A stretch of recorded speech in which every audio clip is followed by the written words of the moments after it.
ভারতবর্ষে ভারতনগরের ততুল্লা এই চ্যানেলের পক্ষ থেকে একটা সুন্দর সকালে সকলকে নমস্কার জানিয়ে শুরু করতে চলেছি একটা অত্যাধিক সাধারণ কিন্তু খুব ভালো লাগবে, বিশেষ করে আমাদের বাঙালিদের, এখন বাইরেরাও খায়, সেটা হলো কুমড়ো ভর্তা। কুমড়ো ভর্তার জন্য কুমড়োটা এভাবে আমি খোসা ছাড়িয়ে টুকরো টুকরো করে কেটে নিচ্ছি ভাজবো বলে। ভেজে এই ভর্তাটা করব। আবার কিন্তু কুমড়োর এই ভর্তা সেদ্ধ করেও করা যায়। দিয়ে দিচ্ছি ভালো করে ধুয়ে হলুদ, নুন আর হাফ চামচ মতন চিনি। চিনিটা আপনারা স্কিপ করতে পারেন, তবে চিনি দিলে কিন্তু কুমড়োটা একটু মিষ্টি মিষ্টি হয়, সুন্দর লাগে খেতে, ভালো লাগে। সব কিছু দিয়ে এবারে কুমড়োটাকে ভালো করে মাখিয়ে নেব।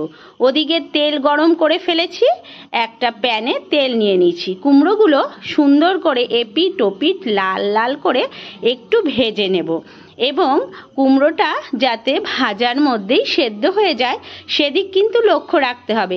ওই হাই ফ্লেমে দিয়ে কড়া করে ভেজে তুলে ফেললাম আর এদিকে আমার কুমড়োই ভাজা হলো না, তাহলে কিন্তু ভর্তার সেই টেস্টও হবে না আর কুমড়ো মাখাও যাবে না। তো এরকমভাবে সুন্দর করে কুমড়োগুলো ভেজে নিয়েছি। এইবার আস্তে আস্তে করে আমি কুমড়োগুলোকে প্লেটে তুলে নেব। সমস্ত কুমড়োই কিন্তু ভেজে ভেজে করছি তেলে থেকে। এবারে কুমড়োগুলোকে এক এক করে একটা পাত্রে তুলে নিচ্ছি। আমি কিন্তু এই পাত্রেই কুমড়োর ভর্তাটা বানাবো, তো সেই পাত্রেই রাখছি, তাহলে আমার তেলটা ওয়েস্ট হবে না। এখন এর মধ্যে আরো একটু সর্ষের তেল দেবো, আর অবশ্যই সর্ষের তেল, সাদা তেল কিন্তু দেবেন না। তার মধ্যে দিয়ে দিলাম 1 টিস্পুন মতন কালো জিরে, যদিও এই প্যানটা কালো বলে দেখা যাচ্ছে না, আর বেশ কিছু শুকনো লঙ্কা। তবে হ্যাঁ, যারা আবারও বলছি শুকনো লঙ্কাটা অ্যাভয়েড করতে চাইছেন, অনেকেই স্বাস্থ্যের কথা ভেবে খান না, তারা অবশ্যই কাঁচা লঙ্কা চিড়ে দিয়ে খেতে পারেন। সেক্ষেত্রে কি বলি, টেস্টের কিন্তু হেরফের অবশ্যই হবে, বলবো না যে টেস্ট একই থাকবে। শুকনো লঙ্কাগুলোও সুন্দর করে ভেজে এখানে আমি ওই কুমড়োর মধ্যেই তুলে ফেললাম, আর আলাদা করে কিছু রাখবো না, একই জায়গায় তো মাখবো, একই পেটে তো যাবে, তাই না। দিয়ে দিচ্ছি প্রায় 8টা মতন গোটা রসুনের কোয়াগুলো একটু ভেজে নেব। তবে হ্যাঁ, এখানে কিন্তু আমি গ্যাসের ফ্লেমটা লো টু মিডিয়ামে রেখেছি। 2টো বড় সাইজের পেঁয়াজকে সুন্দর করে কুচিয়ে নিয়ে আমি এর মধ্যে দিয়ে দিলাম। দিয়ে দিচ্ছি স্বাদ অনুযায়ী নুনটা কিন্তু আমার কুমড়োতে দেয়া রয়েছে, আর নুনটা কিন্তু আমি এখানেও বুঝে শুনেই দিলাম, আপনারা আপনাদের স্বাদ অনুযায়ী দেবেন। সমস্ত জিনিস ভাজা হয়ে গেছে, এটা কিন্তু আমি গোল্ডেন ফ্রাই করিনি।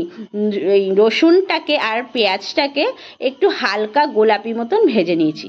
ভীষণ গরম জানেন তো, এখন কিন্তু মাখতে পারবো না, হাতটাই পুড়ে যাবে। ঠান্ডা হয়ে গেছে, এইবারে শুকনো লঙ্কাগুলোকে ভালো করে ডলে নিচ্ছি। এখন আমার মাখতেও সুবিধা। সমস্ত কিছু শুকনো লঙ্কা, ওদিকে রসুনগুলো ভালো করে একটুখানি হাতের মধ্যে ক্র্যাশ করে নিতে হবে, একটু চেপে চেপে নিতে হবে রসুনগুলো বিশেষ করে, নিয়ে সমস্ত কিছু এর মধ্যে মেখে নিতে হবে। রসুনগুলো না একটু হাতের বুড়ো আঙুল দিয়ে একটু চেপে নেবেন, দিয়ে রসুন, পেঁয়াজ, শুকনো লঙ্কা, নুন তো আছেই, তবে এই অবস্থায় মাখার পরে একটু নুনটা কিন্তু একটু চেখে দেখে নেবেন, যদি নুন লাগে আপনারা দেবেন, আর ঝালটা তো অবশ্যই স্বাদ মতন দেবেন।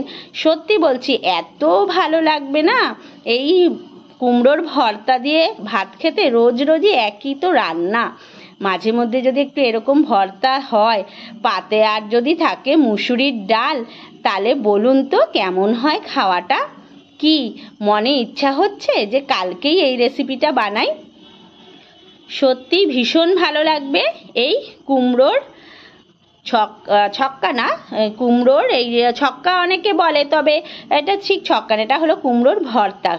এই যে ভর্তাটাকে আমি গোল গোল করে নিয়েছি। যদি ভালো লেগে থাকে রেসিপিটা, তাহলে লাইক করবেন, শেয়ার করবেন, আর আমাদের চ্যানেলটাকে অবশ্যই সাবস্ক্রাইব করবেন। আবার কোনো নতুন রেসিপি আবার আনবো, আবার কিছু কথার সঙ্গে আসবো। আপনারা সকলেই ভালো থাকবেন আর সুস্থ থাকবেন। এরকম ভর্তা থাকলে 1 থালা গরম ভাত কিন্তু শেষ। তো নমস্কার, আজকে এই পর্যন্তই, ফিরবো নতুন কোনো রেসিপি।